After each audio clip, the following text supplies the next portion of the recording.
সকলকে জানাই পৌষ পার্বণের অনেক শুভেচ্ছা। আজ অনেক সকালে উঠেছি। আমার বাড়ির যে মেয়েটি কাজ করে সে মোটামুটি 7:30টার মতো ঢুকে যায়। তো কাজ করে বেরিয়ে যাওয়ার পরেই আমি ঝটপট উঠে চা খেয়ে নিয়েছি।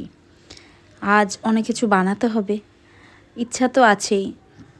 আজ যেহেতু পৌষ পার্বণ তাই ভাবলাম গাছের কিছু ফুল দিয়ে পুজো করি ঠাকুরের। এই যে ম্যাগনেটটা দেখছো, এটা মৌমিতা আমার কলিগ এনে দিয়েছে দার্জিলিং থেকে ভালোবেসে, তাই ওখানে একটা কাগজ ফুল দিয়ে দিলাম। মাঝে মাঝে আমি পুজো করি আমার গাছের ফুল দিয়ে, তবে সেভাবে দেখানো হয় না, তাড়ায় থাকি তো। আজ নতুন গুড় দিয়ে ঠাকুরকে ভোগ দিলাম, কারণ এই গুড়টা আমি এনেছিলাম পুরুলিয়া থেকে, তাই ওটা ঠাকুরের জন্যই রেখে দিয়েছি। আজ সকাল সকাল কেন উঠলাম তার কারণ হলো, এই যে সরা পোড়ানো আমার শ্বশুরবাড়িতে নিয়ম আছে বলে আমার মনে হয় না, কিন্তু আমার এই পিঠেটা অসম্ভব প্রিয়। তাই সকাল সকাল উঠে আগে এটা বসিয়ে করে নিচ্ছি। এটা করে দুধ ফুটিয়ে ভিজাতে দিলে মোটামুটি দুপুরবেলার মধ্যে সেটা খাওয়া যাবে।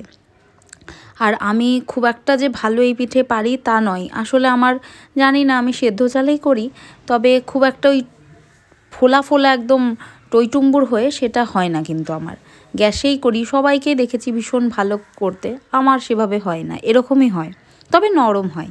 কথা বলতে বলতেই মোটামুটি 8:30 বাজতে চললো।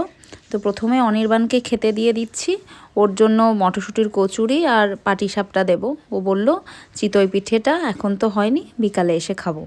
তাই ফটাফট আমি একদম ওর জন্য প্লাস আমার জন্যই বানিয়ে নিচ্ছি, গুলিগুলো করে নিচ্ছি। তারপর পরে আমি ধীরে সুস্থেও বেরিয়ে যাওয়ার পর আমি আমার ব্রেকফাস্ট প্লাস লাঞ্চ ওই ব্রাঞ্চ টাইপের হয়ে যাবে আজকে, কারণ একটু তো গোছা গাছা করতেই হয়। তো বাকি পিঠেগুলো আমি কালকেই ভেজেছি, পাটিসাপটাটা কালকে ভেজেছি এখন, আর তার সঙ্গে করে নিচ্ছি একটু শুকনো শুকনো মটরশুঁটি দিয়ে নতুন আলুর দম। এটা একদম নিরামিষ, আর আমার না এই মটরশুঁটির কচুরির সঙ্গে নিরামিষ আলুর দম খেতে ভীষণ ভালো লাগে। ওই যে বললাম আজকে বেশ খানিক লেট হয়ে যাবে, 11টা বেজে গেছে। এখন আমি ব্রেকফাস্ট নিতে বসেছি। মটরশুঁটির দিয়ে আলুর দম, এই যে কচুরি দুটো, আর এই যে সরা পিঠে। এখন খুব একটা ভালো ভেজিনি, তবে হয়ে যাওয়ার কথা। আর একটা পাটিসাপটা নিয়েছি। এই ছিল আজকে আমার ব্রাঞ্চ। আর আজকের দিনটা একটু মনটা খারাপটা কারণটা কি বলবো, আনএক্সপেক্টেড জিনিস আমাদের জীবনে হয়ে যায়, যেটা আমাদের হাতে থাকে না।